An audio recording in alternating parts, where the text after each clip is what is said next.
بسم اللہ الرحمن الرحیم۔ السلام علیکم ورحمۃ اللہ۔ شروع کرتا ہوں اس ذات پاک کے نام سے جس کے قبضہ قدرت میں ہماری جان ہے۔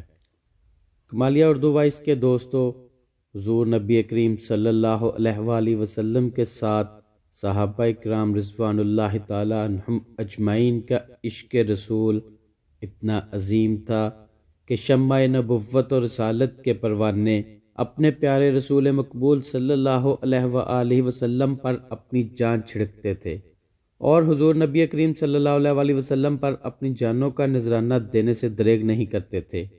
شمع نبوت پر نثار ہونے والے پروانوں میں حضرت حنظلہ بن ابی عامر رضی اللہ تعالیٰ عنہ بھی شامل ہیں۔ حضرت حنظلہ رضی اللہ تعالیٰ عنہ کی نئی شادی ہوئی تھی۔ وہ اپنی شریک حیات کے ساتھ حجرہ عروسی میں تھے اور اپنی شریک حیات کی دلداری فرما رہے تھے کہ اچانک کان میں آواز آئی کہ محبوب خدا صلی اللہ علیہ وآلہ وسلم اور ان کے ساتھیوں پر کفار مکہ نے حملہ کر دیا ہے اور جنگ احد شروع ہو چکی ہے۔ حضرت حنظلہ رضی اللہ تعالیٰ عنہ کو غسل کرنے کی بھی مہلت نہ مل سکی، فوراً اپنے ہتھیار لے کر مارکہ احد کی طرف نکل پڑے۔ حضرت حنظلہ رضی اللہ تعالیٰ عنہ جب میدان احد میں پہنچے تو جنگ اپنے پورے زور و شور سے جاری تھی۔ مسلمان مجاہدین اور کافر ایک دوسرے کی صفوں میں گھس کر دو بدو جنگ لڑ رہے تھے۔ حضرت حنظلہ رضی اللہ تعالیٰ عنہ بھی مجاہدین اسلام کے ساتھ مل کر کفار کی صفوں میں گھس گئے اور داد شجاعت دینے لگے۔ بہت سے کافروں کو تہ تیگ کرنے کے بعد اتفاق سے ان کا سامنا ابو سفیان بن حرب سے ہو گیا۔ حضرت حنظلہ رضی اللہ تعالیٰ عنہ نے ابو سفیان کو گھوڑے سے کھینچ کر زمین پر گرا دیا۔ ابو سفیان ڈر کر چلانے لگا کہ قریش والو، میں ابو سفیان ہوں، مجھے بچاؤ ورنہ یہ حنظلہ مجھے مار دے گا۔ وہ چیخیں مارتا ہوا بھاگنے لگا۔ حضرت حنظلہ رضی اللہ تعالیٰ عنہ بھی ابو سفیان کے تعاقب میں بھاگے۔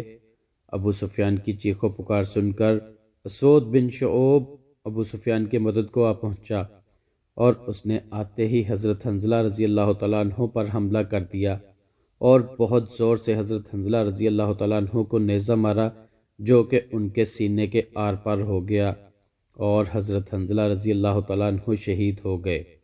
جب جنگ ختم ہوئی تو تمام شہداء کرام کی لاشوں کو اکٹھا کر کے دیکھا گیا تو کفار نے لاشوں کا مسئلہ کر دیا تھا، یعنی تمام شہداء کے ناک اور کان کاٹ لیے تھے۔ صرف حضرت حنظلہ رضی اللہ تعالیٰ عنہ کے ہی ناک کان بچے تھے، کیونکہ جب حضرت حنظلہ رضی اللہ تعالیٰ عنہ شہید ہوئے تو فرشتوں نے ان کی نعش کو آسمان کی طرف اٹھا لیا تھا۔ حضور نبی کریم صلی اللہ علیہ وآلہ وسلم نے فرمایا کہ میں نے ملائکہ کو دیکھا جو کہ حضرت حنظلہ بن ابی عامر کو آسمان اور زمین کے درمیان چاندی کے ایک بڑے تشت میں برسات کے سفید پانی سے غسل دے رہے تھے۔ چونکہ شہید کو غسل اور کفن نہیں دیا جاتا بلکہ غسل دیے بغیر انہیں خون آلود کپڑوں کے ساتھ دفن کیا جاتا ہے جن کپڑوں میں وہ شہید ہوتا ہے۔ حضور نبی کریم صلی اللہ علیہ وآلہ وسلم بھی شہداء اسلام کو اسی طرح بے غسل و کفن صرف نماز جنازہ پڑھ کر دفن فرماتے تھے۔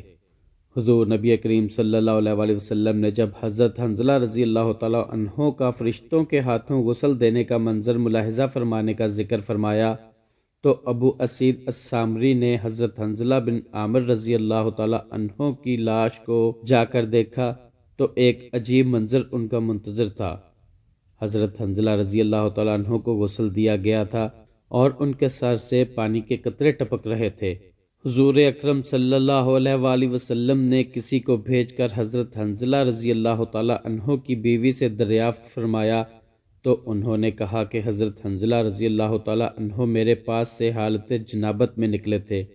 تب حضور اکرم صلی اللہ علیہ وآلہ وسلم نے فرمایا کہ حضرت حنظلہ رضی اللہ تعالیٰ عنہ کو فرشتوں کا غسل دینا جنابت کی وجہ سے ہے، کیونکہ انہیں غسل کی حاجت تھی اور وہ اسی حالت میں شہید ہو گئے۔ پیارو دوستو، یہ عشق رسول اکرم صلی اللہ علیہ وآلہ وسلم ہی تھا کہ حضرت حنظلہ رضی اللہ تعالیٰ عنہ غسل کیے بنا ہی جنگ میں چلے گئے۔ حضرت حنظلہ رضی اللہ تعالیٰ عنہ کی مثال ان ہزاروں مثالوں میں سے ایک ہے جو حضور نبی کریم صلی اللہ علیہ وآلہ وسلم پر اپنی جانوں کا نذرانہ پیش کر گئے۔ کمالیہ اردو وائس کے دوستوں، ویڈیو پسند آئی ہو تو ویڈیو کو لائک کریں، کمنٹ کریں، شیئر کریں اور چینل کو سبسکرائب کرنا نہ بھولیں۔ اسی کے ساتھ ہی اگلی ویڈیو تک کے لیے آپ سب سے اجازت چاہتا ہوں۔ اللہ پاک ہم سب کا حامی و ناصر ہو۔ السلام علیکم ورحمۃ اللہ۔